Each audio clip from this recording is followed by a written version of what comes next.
Hello friends, कैसे हो? अच्छे हो और अच्छे ही बने रहना। आज हम पढ़ेंगे फसलों में क्रांति का अवस्था है कि कौन सी फसल में क्या क्रांति का अवस्था होती है। इनसे एग्जाम में काफ़ी बार क्वेश्चन पूछा जाता है कि कौन सी फसल की इंपॉर्टेंट क्रांति का अवस्था क्या होती है, कि जिस पर उसको पानी देना अति आवश्यक होता है। अगर उस स्टेज पर उसको पानी नहीं दिया जाता है तो वह फसल खराब हो जाती है। और ऐसी कौन सी अवस्था, किस फसल में क्या क्या अवस्था होती है, तो सारी फसलों की आज हम एक साथ देखेंगे। तो वीडियो को लास्ट तक देखना और ध्यान से देखना। अगर आज सबसे पहले अगर चैनल के पेज पर नए हो तो चैनल को सब्सक्राइब कर दीजिए और इस वीडियो को, इस चैनल को अपने फ्रेंड्स के साथ शेयर कर दीजिए ताकि वह भी देख पाए और सीख पाए। तो चलिए वीडियो स्टार्ट करते हैं। सबसे पहले आती है चना, सरसों और अलसी। क्या चना, सरसों और अलसी की मुख्य क्रांतिक अवस्थाएं कौन सी होती है? तो इनमें मुख्य क्रांतिक अवस्थाएं होती है फूल आने से पहले व फलियां बनते समय की। चने में और सरसों, अलसी में इनसे फूल आने से पहले, यानी कि ज़मीन में फूल फूल आते हैं उससे पहले की स्टेज, अगर क्रांति उस पर सिंचाई करेंगे तो इनकी ग्रोथ अच्छी होगी। और एक फलियां बनते समय कि इनमें जब दाने बनने स्टार्ट हो जाते हैं, उनमें फलियों का फॉर्मेशन होना स्टार्ट हो जाता है, तब इनमें सिंचाई करते हैं तो इनकी ग्रोथ या फिर बढ़वार अच्छी होगी। दूसरा क्या है? आलू। आलू में इंपॉर्टेंट है कंद बनते समय। क्या?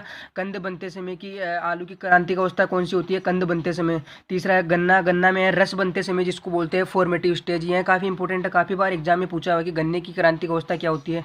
तो इंग्लिश में दे रखा, इंग्लिश में ज़्यादा याद रखिएगा कि हिंदी में इनके पर्यायवाची सब ज़्यादा देते थे तो हिंदी में कन्फ्यूज होने की ज़्यादा समस्या आती है, इसलिए इंग्लिश में आप इसको एक टर्म याद रखिएगा, फॉर्मेटिव स्टेज। क्या?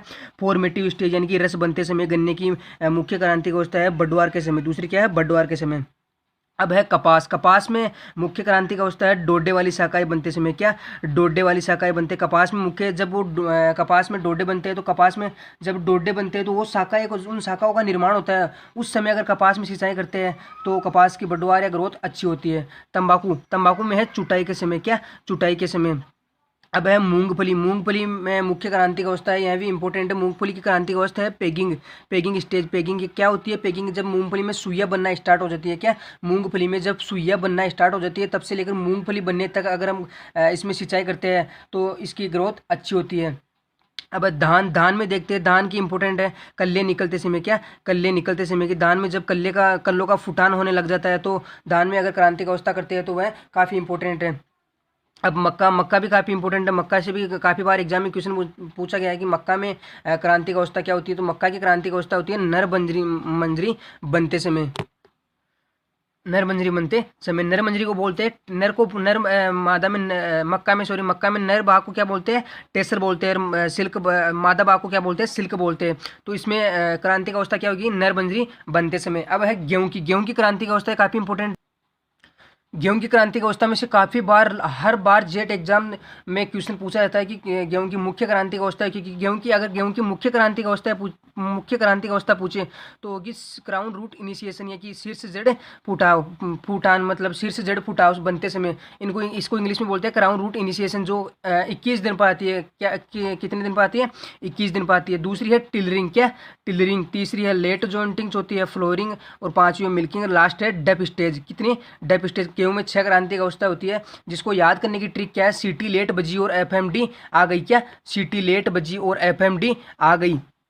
इसको याद रखने की ट्रिक क्या है? सीटी लेट बजी और एफएमडी आ गई। सी से हो जाएगा सीआरआई, टी से हो जाएगा टिलरिंग, एल से हो जाएगा लेट जॉइंटिंग और एफएमडी आ गई। एफ से हो जाएगा फ्लोरिंग स्टेज, एम से हो जाएगा मिल्किंग स्टेज, लास्ट डी से क्या हो जाएगा? डफ स्टेज, यानी दाना बढ़ते समय। अब है कि सीआरआई तो 21 दिन पर आती है। अब इनमें 20 दिन का गैप देना है, बीच में स्पेस 20 दिन का देना है। तो सीआरआई 21 दिन पे आती है, तो टिलरिंग 40 से 45 दिन बाद आएगी। लेट जॉइंटिंग आएगी 60 से 65 दिन बाद। फ्लोरिंग आएगी 80 से 85 दिन बाद। और मिल्किंग आएगी 100 से 105 दिन बाद। डफ आएगी 120 से 125 दिन बाद। अब इनसे यहाँ से एक क्वेश्चन पूछा जाता है कि अगर किसान के पास एक सिंचाई उपलब्ध हो, दो सिंचाई उपलब्ध हो, तीन सिंचाई उपलब्ध हो या चार सिंचाई जितना जल उपलब्ध हो, तो वह कौन कौन सी स्टेज पर उसको सिंचाई करनी चाहिए ताकि उसको गेहूं की अच्छी प्रोडक्शन मिले। तो सबसे पहले देखते हैं गेहूं की, अगर किसान के पास एक सिंचाई उपलब्ध हो, क्या कि अगर उसके पास एक बार सिंचाई के लिए जितना पानी उपलब्ध हो, तो उसके वो अगर हो तो वह कौन सी स्टेज पर सिंचाई करनी चाहिए? सीआरआई स्टेज पर। कौन सी स्टेज पर? सीआरआई, जो कि 21 दिन पर आती है। दूसरे, अगर किसान के पास 2 बार देने जितना जल उपलब्ध हो, सिंचाई जितना, तो होगा कौन कौन सी स्टेज पर करनी चाहिए? सीआरआई पर और फ्लोरिंग स्टेज पर। कौन सी पर? 1 और 4 नंबर पर, कि 14 नंबर पर सिंचाई करनी चाहिए अगर गेहूं के किसान के पास 2 सिंचाई जल उपलब्ध है तो। अगर 3 है तो CRI और लेट जॉइंटिंग और मिल्किंग 135। इससे इस प्रकार से याद रखिएगा 135, यानी कि क्रम से इनको सीक्वेंस वाइज लिख लीजिएगा। CRI टिल्डिंग लेट जॉइंटिंग और फ्लावरिंग मिल्किंग डप अब हो जाएगी 1 से हो जाएगी CRI, 3 से हो जाएगी लेट जॉइंटिंग, 5 से हो जाएगी मिल्किंग स्टेज।